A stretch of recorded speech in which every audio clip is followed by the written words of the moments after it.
Right. Thank you for the introduction. Today is World Hypertension Day, and there's no other better day to speak about high blood pressure than today.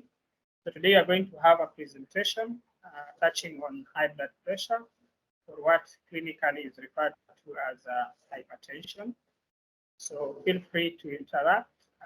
We shall have a question and answer session right at the end of the presentation. Keep your questions and I'll be able to respond to them the best way I can. So as an introduction, Jubilee Corporates, or rather Jubilee is running a program known as Jubilee Lifestyle Management Program in partnership with Antara Health. So this is partly the reason why we are here today. So as part of the services that we are offering to these corporates is health talks, just like we are doing now. And today we are going to measure on hypertension. So in addition to this program, members under Jubilee are also able to enjoy unlimited free access to virtual primary healthcare services at Antara. As mentioned earlier on, Antara is a virtual healthcare company aligned to offering excellent healthcare services from a virtual perspective. We also have a team, a clinical team that does this. I'm one member of that team, leading a team of nurses, also known as health navigators. So as part of the LMP program, the other services that I've mentioned with unlimited access include chronic disease management, of which this is where hypertension falls. We have other chronic conditions like asthma, diabetes, and many others. Then members can also enjoy doctor consultations for this includes acute, that is conditions like flu that just come up, and also chronic conditions. We also have a team of nutritionists that are able to guide our clients on nutrition. Giving them meal plans, diet plans, and assisting them manage their conditions from a nutrition perspective. We also are aware of the fact that chronic conditions do come with a lot of mental stress. We have also mental health counselors who offer mental health services, counseling to our clients. We also do medication support, which includes delivery of medications. We have partners out there in form of pharmacies that we work with, covered under Jubilee, that are able to do deliveries. And also we as Antara are also able to do the same deliveries and also coordinate refills. So in summary, these are some of the services that members are going to enjoy in an unlimited access as part of this lifestyle management program. Right, so we can dive into our topic of the day. So hypertension, as commonly referred in a clinical perspective, is simply high blood pressure. I would like us to, as we move on with this presentation, at the back of our mind, we can have the analogy of a water pump, how a water pump works. We all know that we have a pump that is normally connected to pipes. And the intention is normally for the pump to be able to pump liquid, or rather water in this case, to the different pipes. So in our scenario here, our heart will act as our pump. And then from our biology, I know we remember blood vessels. These will act as our pipes.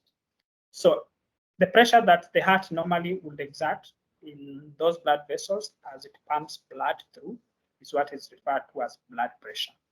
So this pressure can either be high, that is when someone is said to have high blood pressure, or low, that is when someone is said to have low blood pressure, or what is deemed to be normal pressure. So hypertension is a condition where the force of blood against the walls of your blood vessels is consistently too high. So the key word there is consistently. Sometimes I know you've gone to hospitals and you had one reading and you're told your pressure is high. Most of the time, we will not make any conclusions from those readings, but we look at the consistency of those readings. So once there's consistency of blood pressure being high, then someone can be diagnosed to having hypertension. So this extra pressure puts a strain on the heart and also the blood vessels. So assuming if you go back to our pump, if something clogs or blocks our pipes, of course the pump continues working, but now there's a strain on the pump. And with time, without any intervention on the clogging, sometimes you have the pump failing.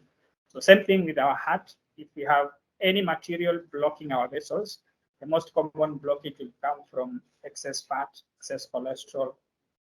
It puts a strain on our hearts.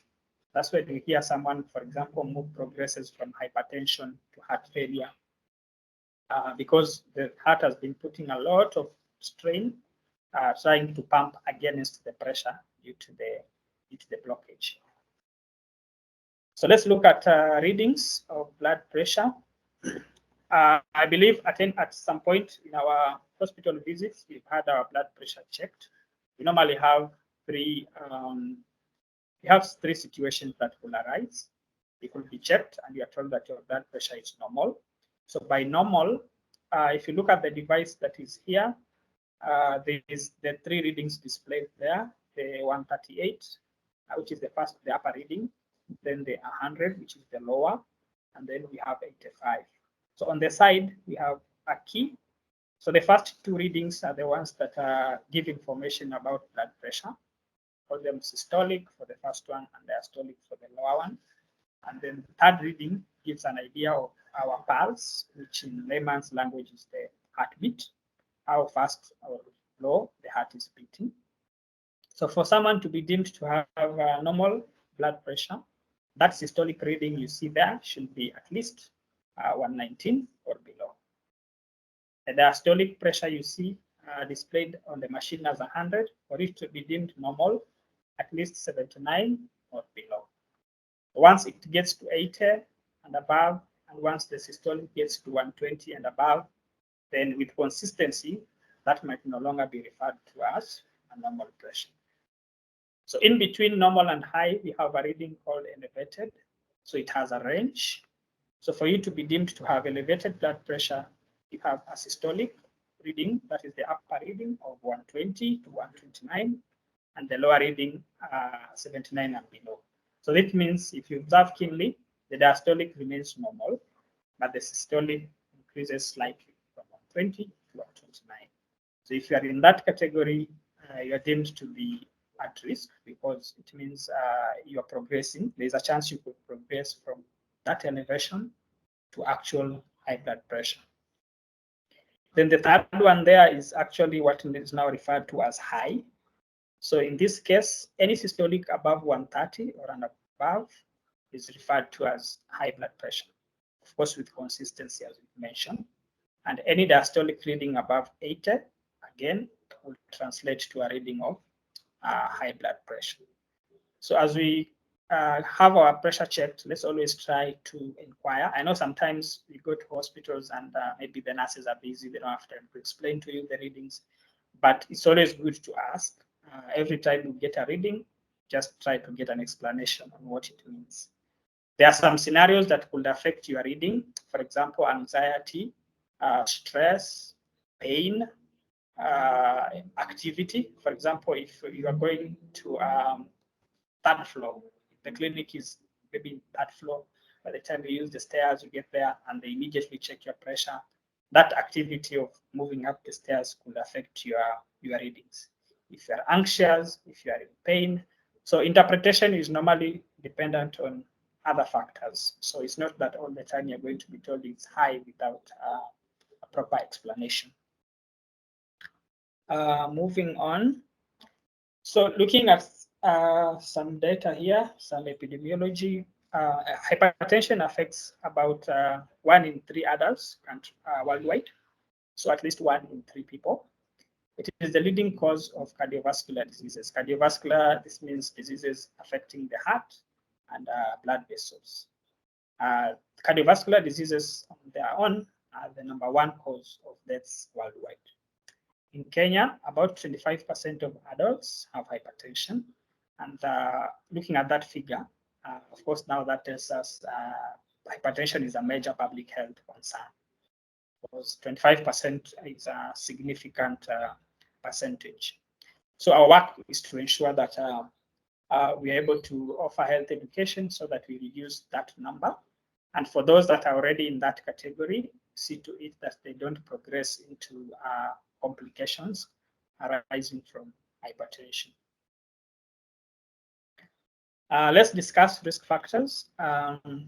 So we are going to categorize this into two. We have risk factors that we refer to as modifiable. So modifiable, we mean these are things that, modifiable are those that we can modify from our own perspective.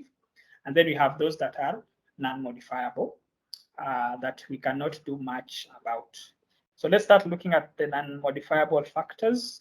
One of them is age. Of course, we cannot do much about age since we are bound to have that increase over time. So advancing age is associated with increased blood pressure, particularly the systolic part, and increased incidences of hypertension. So going back to our pump analogy, of course, if you have a pump that has worked for 50 years, it cannot have the same results as a pump that is new or that is still not, has not done a lot of work. So what simply this means is that as you age, sometimes your vessels have undergone changes, your heart has undergone changes due to aging, and this can translate as pressure being high. Then we also have genetics, that is family history. I know you've been asked this question as you go to hospitals previously. Yes, this condition has a genetic predisposition, such that if you come from a family where either your parents, your siblings, or your grandparents, any one of them has hypertension, then there could be a chance that you could also suffer the same. So it's important to know these risks, the family risk, so that you are able to see what to do about it. Do more screening and also maybe be more aggressive in terms of modifying those factors that you can modify. The other variable there is race. Of course, hypertension tends to be more common and more severe, occurs in earlier life, and causes more damage in people refers to as blacks. So it's common here. It tends to occur more, tends to be more severe, and it tends to come much earlier in life.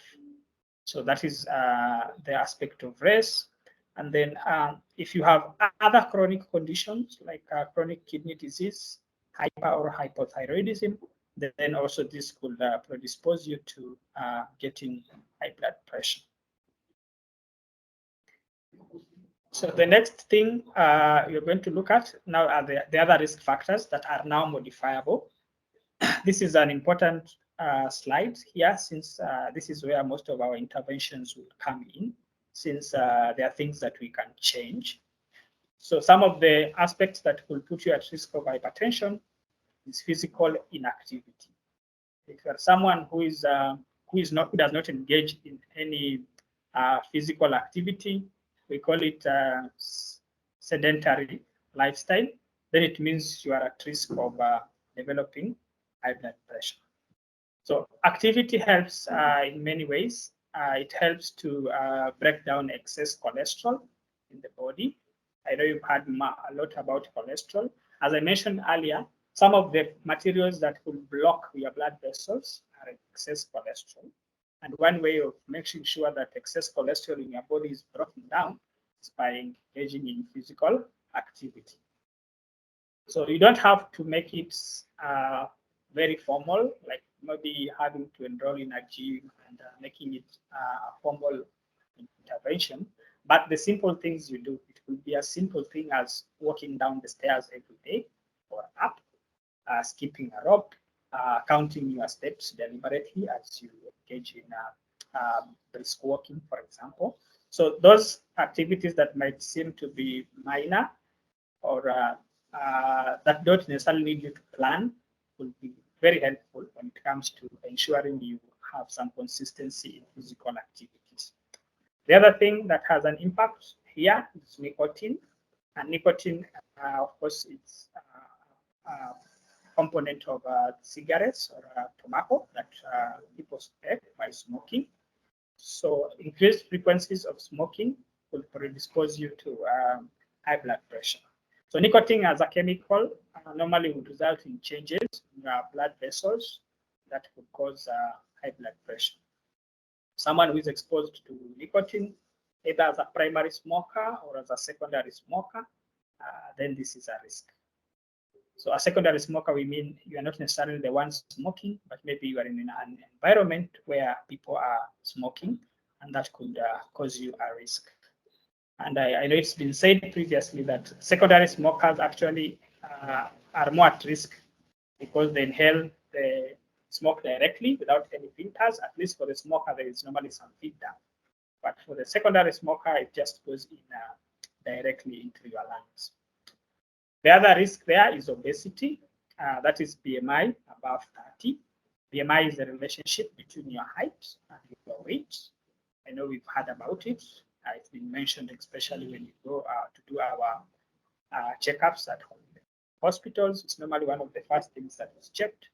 So people with high BMIs above 30 have been observed to have higher incidences of high blood pressure. So I've spoken about cholesterol. Yeah, high cholesterol levels in the blood will block your vessels. This could result in high blood pressure. Poor diet management. In this case, sodium. Sodium is an important component when it comes to management of high blood pressure. If you consume too much sodium, there's the biology about osmosis, movement of ions in and out of your blood vessels. So if there's excess sodium, there is a relationship there that could that leads to people getting high blood pressure. This is now linked directly to the kidneys. Then alcohol abuse is another factor that is linked to not only high blood pressures, but almost all lifestyle conditions. So you realize that smoking and alcohol will appear almost in all as risk factors in all lifestyle conditions. Then drugs like cocaine and nicotine could have almost similar effects. So people who abuse these drugs are also at risk of hypertension. You realize if you've ever interacted with someone who takes cocaine, for example, they will tell you that their heart beats faster than normal. Yes, these drugs will activate systems in the body like that will normally be activated when maybe there's anxiety or something, we've seen something scary. A good example here is like when you are faced with a scary situation, you normally have a reaction from your body that has several factors coming in, one of them being increasing your heart rate. So in this case, it is something coming from drug abuse. So it's not a natural response. So if you continue doing that, using the drugs, then with time, your heart becomes affected, and this will translate into hypertension. And then persistently high stress levels. Remember, I mentioned that stress could be one of the reasons why you could have erratic high blood pressures. But if the stress is not checked, the stressor is not removed, or the management is not good, such that the stressor is constantly there, then with time, you'll end up having elevated readings that now become consistent, and it could easily be diagnosed with high blood pressure. Let's move to the symptoms. How do you know that you have high blood pressure? High blood pressure has been seen as it's normally called a silent killer. So most of the time you might not get very straightforward symptoms. However, here we have listed some of the symptoms that we'll see or will experience either during an acute phase or as a result of chronically high levels of blood pressure. So the first one there is dizziness. One could feel dizzy, especially when their pressures are significantly high. Numbness of the hand and feet. This could be a long-term effect, especially when those small blood vessels have been damaged towards your hands and feet. You could experience numbness. Or also if there's a there's an involvement of nerves, then numbness could be experienced. Fatigue could be another symptom where you just feel like your whole body is tired, you don't feel like doing anything. Yeah, that could be a feature of high blood pressure. And then headache, which is fairly common, especially as an acute symptom or happening in the early stages. And then another symptom that will come later on is a heart problem. It present with a heart problem, maybe because of unmanaged or uncontrolled high blood pressure. Another one could be nose bleeding. We have very tiny blood vessels in the nose that cannot withstand high pressure. So if you have hypertension, there's a chance those vessels could rupture, and this could present as nose bleeding, or yeah, because of the high blood pressure. The other symptom there is vision problem. Again, we have small or tiny blood vessels that serve the eyes. If you have persistently high levels of pressure that is not managed, that could result in experiencing blurry vision, where you are able to, maybe you have a combination of a headache, you feel dizzy, and then at that point you feel like you're not able to see clearly, or rather you have vision problems. So this could be either short-term because of the high pressure, or long-term because of the uncontrolled or poorly managed hypertension. So these are just some of the symptoms, the common ones, but some people could present with something more other than this, depending on the combination of conditions that they have. Let's look at the effects. What are some of the effects of high blood pressure to the body? I've mentioned some of them in the course of my in the previous slides. So these are some of the organs that we picked here that are commonly affected, and the most crucial ones. So the first one is the brain. So high blood pressure can damage blood vessels, causing them to burst or to clog. So remember I mentioned that if the pump pressure is too high, there are some small vessels that cannot withstand that high pressure. So some of these small vessels are found in the brain. I believe you've had scenarios where people have been diagnosed with a stroke from a bleed in the brain, where they have been told there's a blood vessel that is either leaking or actively bleeding. So this is not normally as a result of uncontrolled blood pressure. So when these blood vessels clog or they burst, then without an urgent intervention, this could result in you being hospitalized. I've worked in ICU before, and I can tell you that strokes are one of the reasons why people end up in ICU, especially due to uncontrolled high blood pressure. And without very rigorous management and timely management, people end up becoming either disabled or even losing their lives. The other organ that is constantly damaged by high blood pressure is kidneys. If you go to dialysis centers today, those people who are undergoing dialysis, some of them will tell you that they are now undergoing dialysis because they had high blood pressures that were not well controlled. So if this is not done early enough, diagnosis is not done, or we are not adherent to treatment, this could land one into having kidney problems. The other aspect here mentioned is bones. High blood pressure can result in more calcium elimination from the body, reducing bone density. Remember, I mentioned earlier that if you take a lot of sodium, this normally increases your blood pressure. So sometimes as the body tries to balance those ions in the body, it will clear excess calcium. And this now will put you at risk of fractures because of weak bones. Vision problems, I think we've discussed that. High blood pressure can result in destruction of, for example, the nerves in the eyes and the blood vessels, and this can result in visual loss or blood vision. Then another important organ there is now the pump itself, the heart. If high blood pressure is not checked, then you have an increased chance of the pump failing, or someone going into cardiac arrest if there is a clogging from high blood resulting from a problem with a vessel in the heart. People have heart failure or even some pain that is unexplained coming from the heart because as it tries to pump against the the resistance. Then reproduction-wise, there's a very common problem that could result from high blood pressure, which is erectile dysfunction. This is a problem that normally causes a lot of stress to hypertensive clients because, as I mentioned earlier on, all our organs have vessels that supply them. And as you all know, the act of erection is simply filling of blood. The organ, the penis, has a lot of blood vessels that during erection, those vessels have to fill in with blood for one to get and sustain an erection.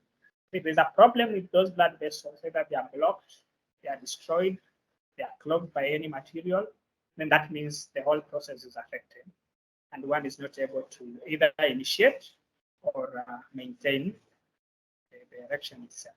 It becomes one area of stress to clients, and yeah, it's something that we need to be aware of so that it can enable us to manage the pressures better. So yeah, those are some of the complications as we mentioned earlier on. This is just a further explanation as I've given, touching on all the important organs. How do we prevent hypertension? So from the risk factors that we mentioned, you can remember them. That is where we derive our prevention measures or our treatment measures. So one way is maintaining a healthy weight. Being overweight or being obese, as we mentioned earlier, is a risk factor. So we need to try and maintain a normal BMI, which is between 19.5 to 24.9. We see there that 65 to 75% of cases of primary hypertension are linked to one being overweight. So one, we need to exercise so that we're able to maintain normal BMIs, and this will be we will be able to manage a huge chunk of those cases. So as part of maintaining weight, we have two approaches. One is dietary, the other one is exercise. So exercising regularly, as I mentioned earlier on, you just need to get something that is consistent, that we are able to do. You don't have to plan it, but it can be by planning. I bring this point because some of the times you ask people why they are not exercising, they will tell you that it's because they have busy schedules at work. So some of the ways to mitigate that is to have informal kind of activities, but consistent ones. So for example, if you work in a building where your office maybe, let's say, is in the 5th floor, you can make it a habit of probably using the stairs every evening or every morning as you go up, or even both. So that ensures that there is consistency, because if you go to work 5 days a week, that means that you're able to use that as your routine for 5 days. The other options, of course, could include things like jogging, walking, engaging in aerobic exercises, swimming, probably over the weekends, cycling, yeah, and any other activity that you can manage to do for at least half an hour to be able to have desirable effects. Another aspect coming out of the risk factors is, of course, watching alcohol intake. Here you can either reduce or stop. But we all know it's normally not easy to either stop alcohol use or smoking. One has to be supported. So if you've gone to an extent where you cannot be able to do without, then it means you need to zero down on, maybe if you're taking a bottle a day, you can decide to skip and alternate the days pole until you're able to remain alcohol free. So here we have some tips. Alcohol intake that is deemed safe for men is the units listed there, 3 to 4. Also for women, 2 to 3. However, if you look at those units, like for example, a beer 500 mils has 2 units. So there are those that will tell you I normally take 2 units a week. That means they're taking like a bottle of beer every week. So as you try to lower the intake, we also need to know the units. units is a bit technical because this is maybe you'll find it from the manufacturer's instruction. This is equivalent to this number of units. Yeah, but like that explanation for the beer can guide if someone is trying to step down alcohol use by themselves. So there are two things there, either stopping or lowering intake until you are able to stop.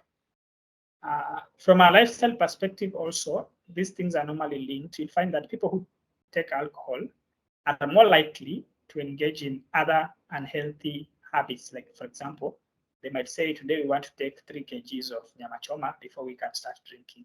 So now that those two become combined, because the nyama choma will have, of course, high levels of cholesterol. And then there's a chance you could add a lot of table salt on the meat. Again, there you bring in the aspect of sodium. So these habits will be linked such that when you engage in one, you are very likely to engage in another. In the same cohort, you'll find that someone will excuse themselves to go and smoke. So this person will have engaged in several unhealthy behaviors at once. And this could increase their risks further. The other aspect is managing stress. Remember, we mentioned constant stress could be an issue. So if you have identified the source of your stress, could be work, could be family, find ways to manage that. You can seek help from counselors. There are some other measures like listed there, yoga, meditation, deep breathing that help with stress, but this is largely dependent on what kind of stress are you dealing with. And then smoking, just like alcohol, you need to quit or reduce the incidences, as well as that of drug abuse. So quitting smoking can lower blood pressure and reduce the risk of heart diseases and stroke. The other thing we need to do is constant checkup of your blood pressure. So every time you go to hospitals, as I mentioned, always try and have it checked, and you get some explanation on how the level looks like. If you've been told to have elevation, make a point of making more frequent checks to ensure that it doesn't move to high without your knowledge. So the other aspect we mentioned is salt. The nutritionist will always tell you to throw away your salt shaker. Throwing away simply means taking it off your table. So ensure that as your food is being prepared, they put enough salt as they are preparing the food, so that you're not tempted to add the salt after the food has been prepared. So that salt shaker habit is a very important bit, because it is the one that people will end up having excess sodium in their diets. So if, for example, if you have a habit of eating out in restaurants, they always put in excess salt in their food, or very little. So you end up either will add more, or you eat food that already has high levels that you cannot control yourself. Other sources of high sodium include processed foods, canned foods. They have high levels of sodium. Always try and read food labels and packaging. Concentrate on the area where we have sodium. Try to see how much it is. Substances that have sodium will always be listed there. It might not appear as sodium itself, but as a compound name like sodium citrate, sodium bicarbonate. So as long as there's sodium there, try and see what levels those are. So what are you looking for here? We are looking for anything above 300 milligrams, so 0.3 might not be very safe for you. So that can be your figure that you can look out for. That if you find, for example, an item has 500 mg of sodium citrate, then that tells you that that is already will be too high for you. Other prevention measures, we need to observe balanced and healthy diets. So we normally don't talk about healthy and balanced without speaking about vegetables and fruits. The important components that will give you good vitamins, minerals, and fiber to keep you healthy. They also contain potassium. Potassium is an important component, because remember we talked about sodium. So potassium is like one of the salts that will neutralize the negative effects of sodium. If you're taking in less sodium, I mean high sodium and less potassium, then you will not be doing service to yourself. So it's either you take in very low sodium and more potassium, and ensure that your potassium levels are high, so that in case you have an intake of high sodium, then the effects can be neutralized by the potassium in the food. So some good sources of potassium are bananas, which can give you that. You can have mashed avocado or sliced tomato on the bread. This can help you manage or rather increase the intake of potassium. If you're having eggs for breakfast, you can build more flavor by cooking it with tomatoes, some onions, some form of vegetables, just to make it balanced. So for lunches and dinners, always make sure at least you have 2 portions of vegetables to accompany your meals. Yeah.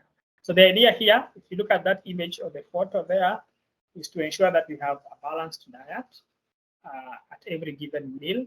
Be it breakfast, be it snack. If you're snacking, make sure you're snacking on healthy foods, like for example, groundnuts. Yeah, by the end of the day, looking at what you've taken, you should be able to be confident that you have taken in a balanced diet and foods that are healthy. So going on, from a nutrition perspective, we are encouraged to limit fast foods and deep fried foods because of their sources, for example, of sodium and also cholesterol levels. Wash your egg and dairy products intake. They're high in cholesterol. For example, you are advised to limit your intake of eggs to 3 eggs per week, 1 cup of dairy per day. I know there are some of us who take eggs every other day. Yes, they are healthy, but with time, that cholesterol will accumulate in the body, and now it will become a problem. Limit fatty meat intake to 3 out of 7 days in a week. I know in some scenarios, people take it daily. Eat more fiber-rich foods like whole grains, cereals, legumes, fruits, and vegetables.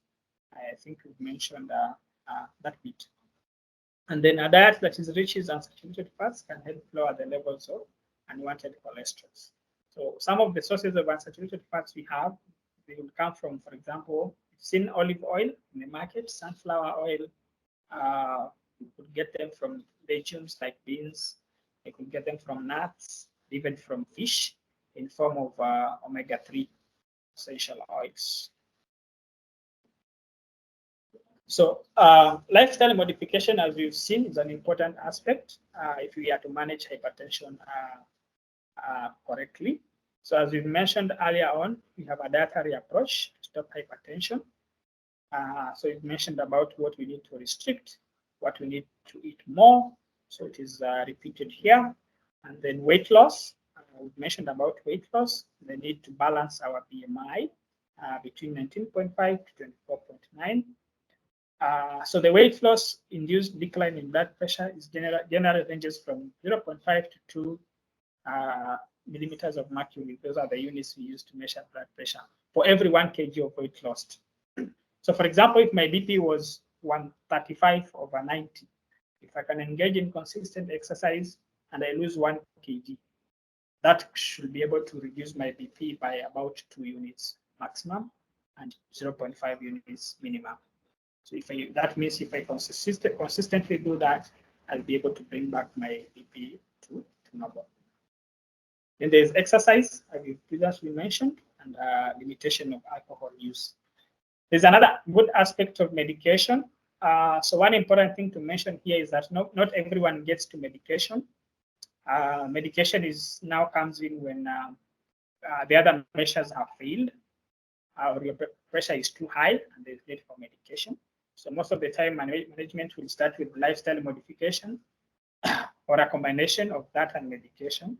And then afterwards, we are reviewed. And either your dose can be reduced, number of pills can be reduced, or can be stopped altogether. This is strictly on the advice of a doctor after having been followed up tests being done and monitoring being done. So I know I've spoken about a lot of things, and maybe you are worried on how you can be able to achieve all that. So you don't need to worry. As Antara, we support on these journeys, either for people struggling with risk management or those struggling with the conditions themselves. We have a clinical team that is able to take care of you and be able to take care of all those risks and make your hypertension management easy. So for instance, we do send health management plans to members who are struggling. We book appointments, link you to nutritionists, mental health counselors, doctor consultations. And also for monitoring, we have a device lending program where we lend out devices to clients. So for example, today you get your blood pressure is high, we give you a device for 5 days, you monitor, and then we're able to take it back. And then we use the readings to be able to guide you on management. And as I mentioned earlier, when it comes to medication, there is medication coordination and delivery for those clients who are already on medication. Right. So in the LMP exercise, or rather program that I mentioned, which is part of what we are doing today, I mentioned earlier about the services that one could get on an unlimited basis. Yeah, so as Antara, we want to have a better healthcare world that people are confident that they're able to manage their health and there's no fear of even if there is an unmodifiable or modifiable, we are there to help you go through them. So again, this is a summary of what you could be able to get. I think I've already mentioned this, linked to the clinical team that we have. And for you to be able to do this, we have an app. If you go to Play Store, there's an app. Just type Antara app. You'll be able to get our app, download, go through the screening, and then you can be able to get all the services mentioned here from that particular app. Yeah. So in that app, you'll see a toll-free number that you can always call, and you are linked to any of those clinical partners that I have mentioned there. So that brings me to the end of the presentation. I would be happy to respond to any questions that we may have. Thank you so much, Joseph, for that. I see we have people raising their hands. I will be able to unmute you in a while, but I'll start with the chat section. So for those who also have urgent questions, please feel free to type them in the chat section. So let me start here. Sorry. Okay. There's this one from Andy who says, I have a friend who turned to eating meat daily, and since then his body weight improved, kitambi kikaisha, etc. na hafanyi exercise. Also, mbona Masai who rely on meat so much do not suffer from this hypertension? He says this contradicts your explanation.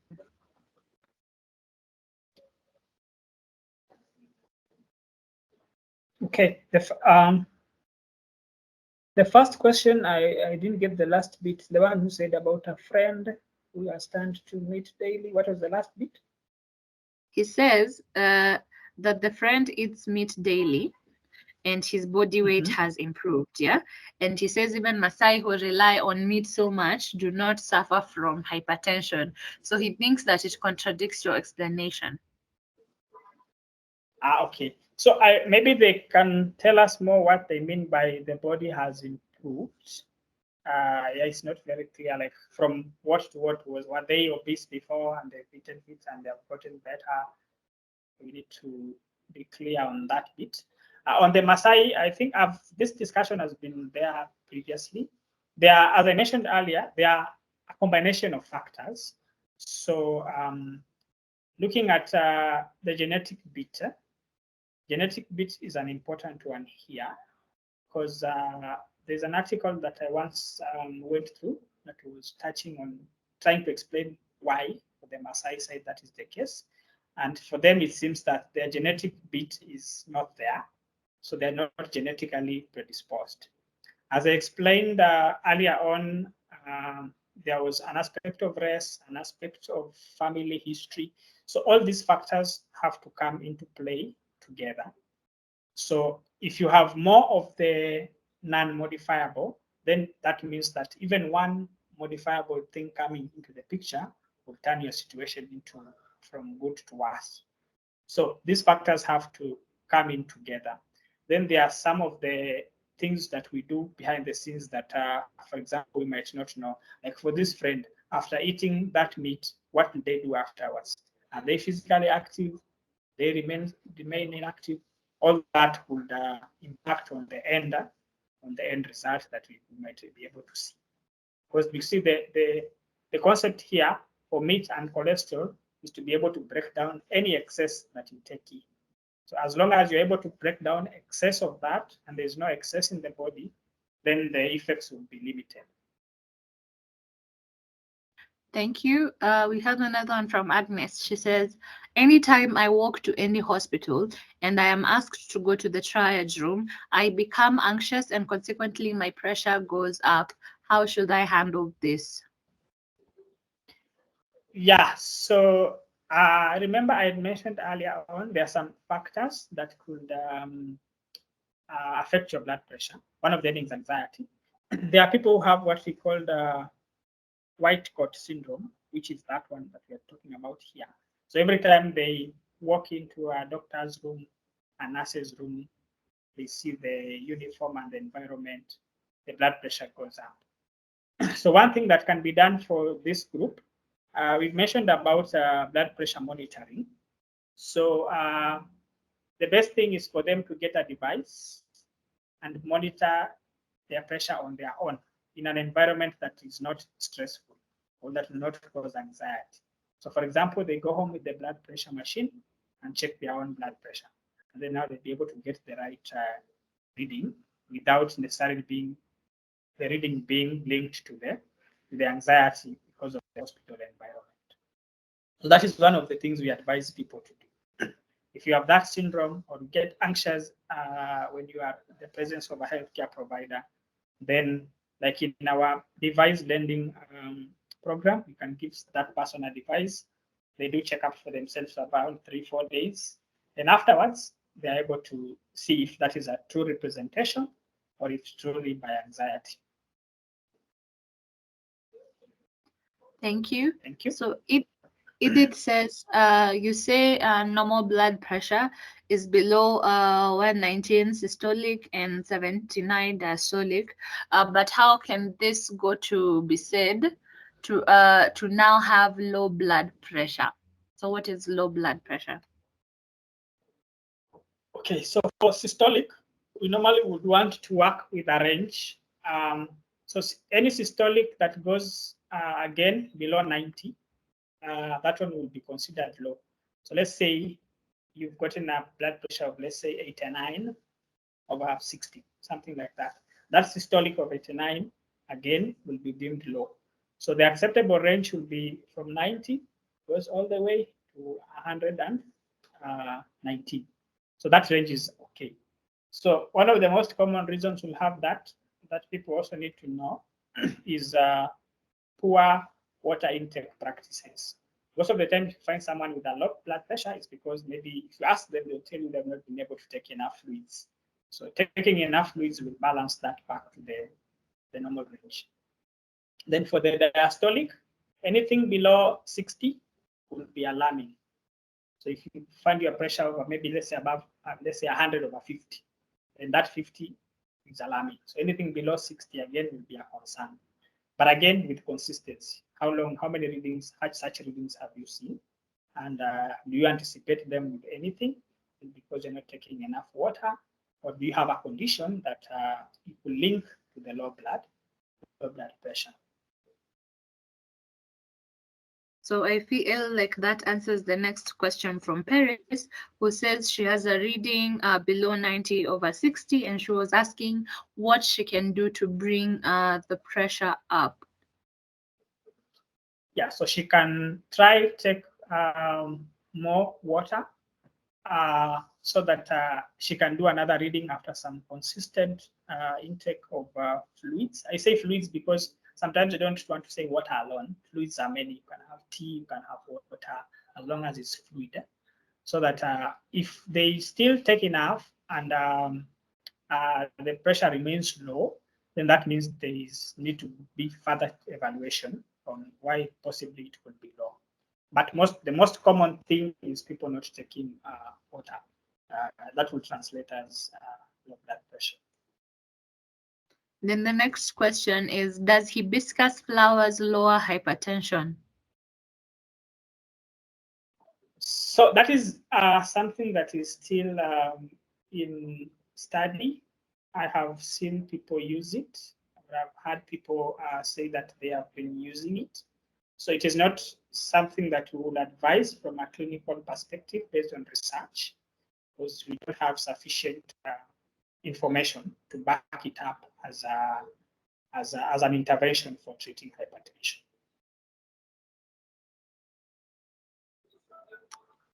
Thank you. The next one is from Leah. I'm not seeing the question, but she says that she's dealing and caring for someone with hypertension. This is a situation where the number of medication or tablets are high. This dear one also suffers from arthritis and failure to take meds. There is constant pain in the joints. I believe probably she's asking if this is related. Whether the two conditions are related? No, they are not, because arthritis is an independent chronic condition that will affect joints, and that will necessarily, maybe what will be related is the pain. If, as I remember, I said that if someone is uncomfortable, they are in pain, their pressures could go up. So these two conditions are linked in the sense that if the arthritis is not well managed, the client is in pain, then they could have elevated blood pressures. Okay, so that is one of the links that will be existing there, because blood pressure in itself is well controlled. Then we don't expect a lot of effects on the joints. Remember, we talked about joints becoming, rather bones becoming weak as a result of uncontrolled blood pressure. Otherwise, if it's the pain, then it can change the pressure readings. Okay, also I just saw her question. She was asking, how best can we care for the health situation if the BP is always high?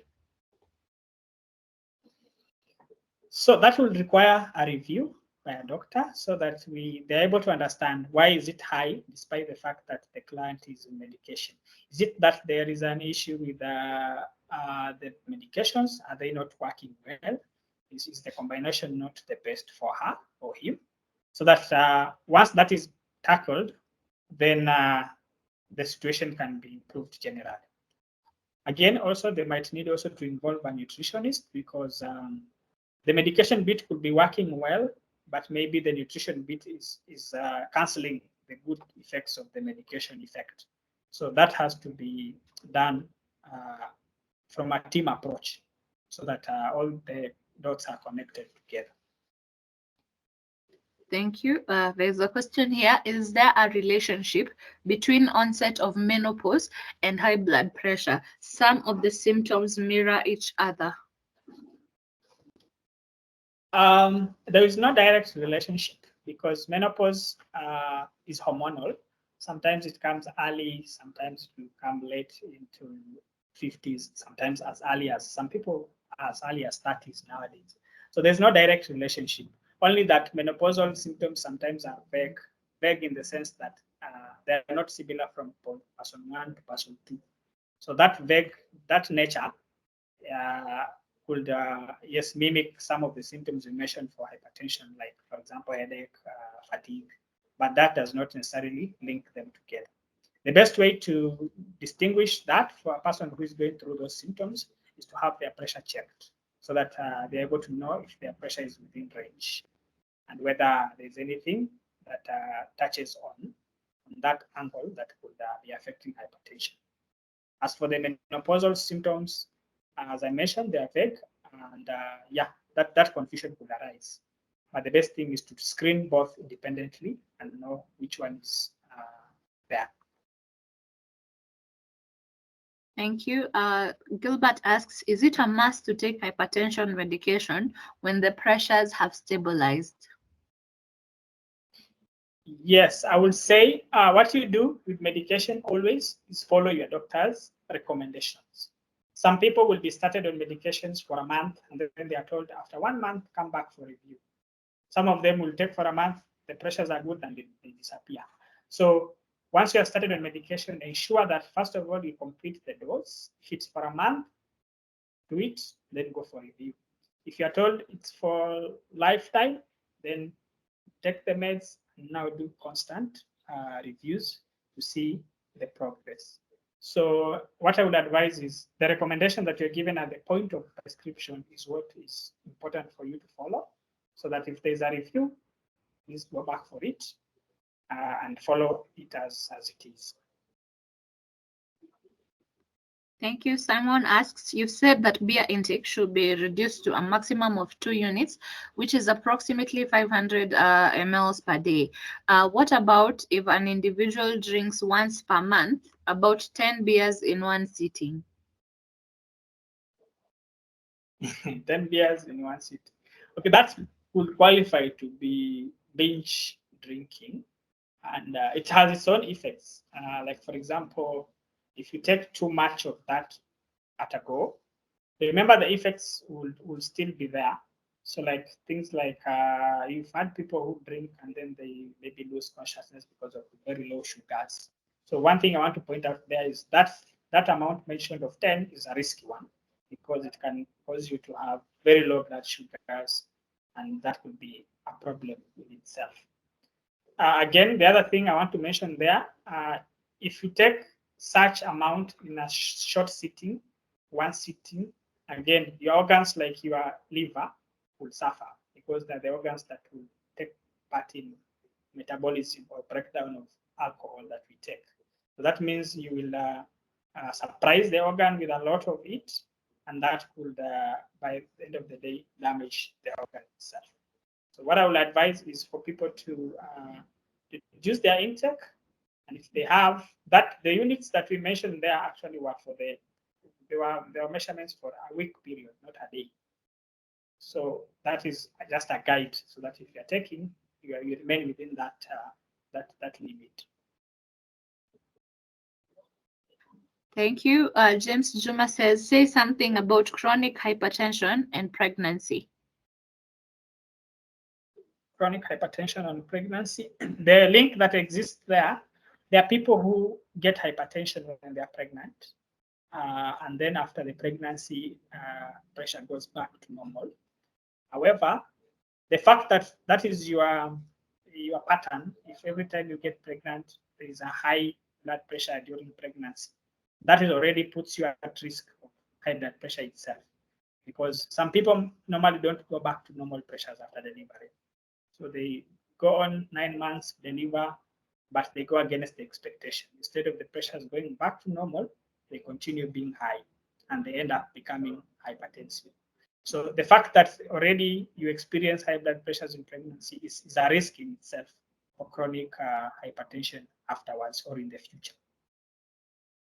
So that means as a risk, you treat it as such, and now embark on ensuring that the other interventions for modifiable risks, you put them in place to reduce the risk of now chronic hypertension. That means you need to observe your diet very well after pregnancy, exercise, have low stress levels, and ensure that you're able to do close screening or monitoring of blood pressure. Thank you. Anne says, does the daily intake of eating organic raw garlic also lower blood pressure? So garlic, just like the hibiscus, is the same concept. Very little data in terms of research. However, those practices normally gain a lot of popularity because Most of the time, if people will want to avoid medication at all costs, and so they get easier alternatives that they can fall to. But what I would say, same thing with the hibiscus, is that there's little data to support that. Thank you. Another dietary question. Is the Nile perch fish a good source of omega, and is it okay to eat it almost daily, or will it increase cholesterol? So fish, almost all types of fish are good sources of omega. And in that, is that slide on diet, we said at least about three days, three average a week you can take. Because again, daily intake, as she's mentioned, with time, yes, you will have undesirable effects coming in form of excess cholesterol. So you can, just like meat, you can do an average of 3 times a week, or alternate them, so that if you're taking red meat or other meat now, then the next day you alternate with something else, like white meat in form of fish, and then veggies that way. So that will ensure that you don't miss out on the going beyond the recommended times. What is your view on herbal medicine? Okay, so my personal view, I might be biased because of the fact that being a clinician, I might be leaned towards science, towards evidence. However, we've seen some herbal medicines or practices that do have desirable effects. The only challenge with them is the quantities. We cannot quantify. Like if I'm giving you a herbal medicine, for example, for hypertension, how much do I give you? And if I give you 1 cup, what if I have to zero down on those components? How much of each component is in that cup? That is where the challenge normally comes in. Because with medications, I'm able to tell this medication has 1 milligram of this, has 2 milligrams of this, so it becomes easier. So the reason why I'm saying bringing in that challenge is because if you look at some of the drugs we use, conventional drugs, they're derived from herbal medicines. So it means there are good components in those herbal medicines. But the challenge would be knowing how much of those components to take for you to ensure that you don't harm your organs and you achieve what you need to achieve. That is where the challenge normally comes in. Thank you, Joseph. Another question here is erectile dysfunction reversible or manageable for a hypertensive patient? So erectile dysfunction is manageable, and also can be the negative effects can be reversed. However, this is dependent on number one, what stage of hypertension are we talking about here, and how much damage has been caused before that diagnosis is made. Some of the damage could be irreversible and could only be supported maybe by medications, maybe some medications given under prescriptions that will help you get the desired erections. However, if it's diagnosed early enough and your condition isn't as bad, you are doing the right interventions for it, yes, then that could reverse without necessarily any medications coming into the picture. So one depends on the severity of your condition, and again, linked to that, then how early has your diagnosis been made? So those two factors are important. So it is not like a yes or no for any general question. There are those things that we need to be looked at for you to get a personalized answer depending on your situation. Thank you, Joseph. Before we continue to the questions, I see our General Manager, Davis Ongiro, is here. Davis, kindly have a word before we go back to the question and answer session. I don't know if you can hear me, Davis. I can hear you.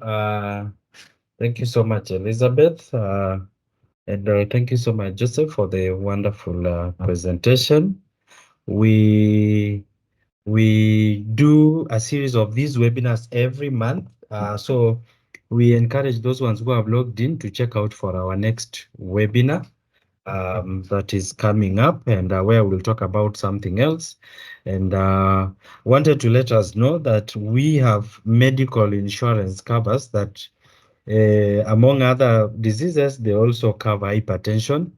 So we have partnered with Jubilee to get to these medical solutions. So, and this cuts across for yourself. If you want a cover for your parents, if you want a cover for your spouse, you want a cover for, and even if this cover is after you've left employment and you want something for post-retirement medical cover, we are able to provide with you a solution.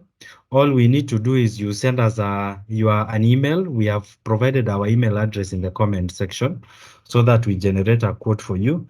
And then we discuss how this goes. So whether it is an organization you want us to provide for, or you want us to provide for you a solution that is individual, we are able to provide this. The good thing about Jubilee and who are our partners in this arrangement also is that drugs can also be delivered at your doorstep. So you don't have to be going to see the doctor every single month.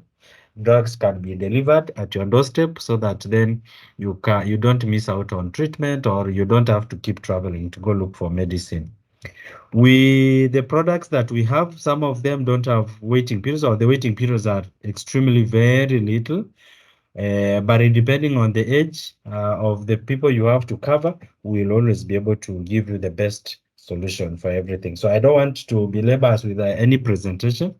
It's just a comment, and feel free. If you've not seen our email address, it can always be retyped, but I believe Joseph will be able to share this presentation. So once he's sharing the presentation, we can also be able to forward that to you so that you reach out. For those of us who have logged in from Uganda and Zambia, we equally can forward you to our consultants in those regions to be able to support you so that you have any of the questions clarified and put to rest. We thank you very much, and we greatly appreciate for joining today's webinar. Thank you so much. Over to you, Elizabeth. Thank you, Davis, for that. I see Paxina, your hand is still raised up. Paxina, you can unmute yourself and ask your question. I think she has already asked in the comment section. Oh. Paxina, you can proceed if you've unmuted. Yeah. Good morning, everyone. Thank you so much for this. It's been very educational, and it's a topic that's definitely very close to my heart. And I feel like this has been very, very informative, and this is information that should be shared widely, because we take so much of this for granted. I did ask my question in the comments, and I just wanted to know if once you start taking blood pressure medication, is it possible for you to stop at some point if you manage it through these other issues such as physical, like you get active, you stop smoking, all of those things? Is it possible to sort of reduce your blood pressure naturally so that you don't have to take the drugs anymore? Thank you.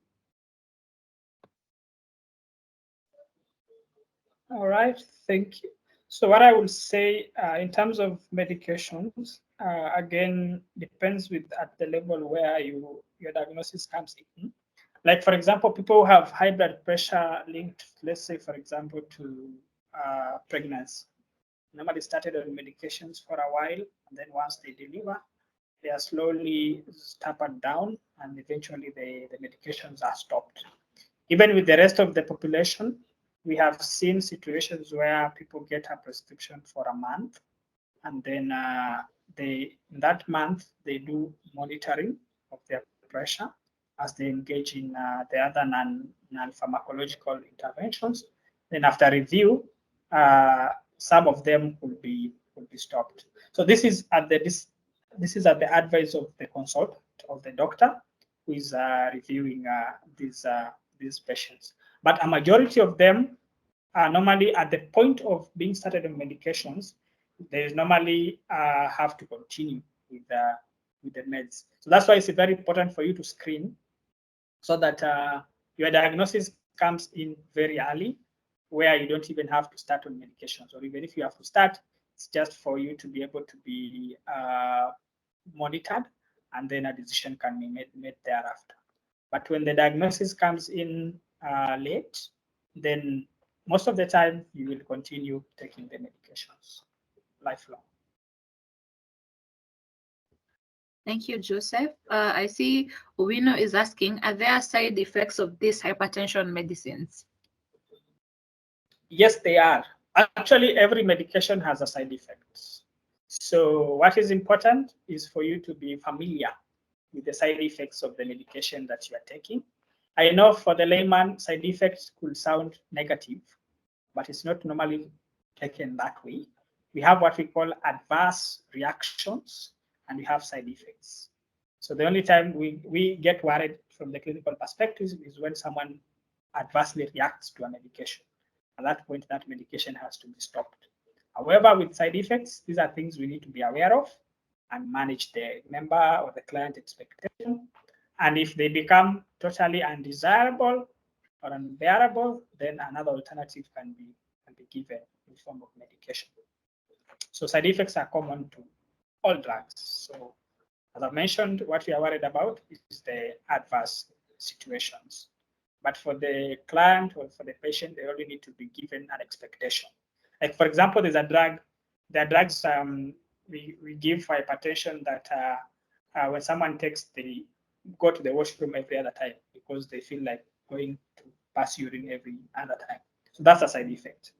That doesn't mean that it is a dangerous thing, but you have to give that patient that expectation and also ensure that that drug is not taken at night.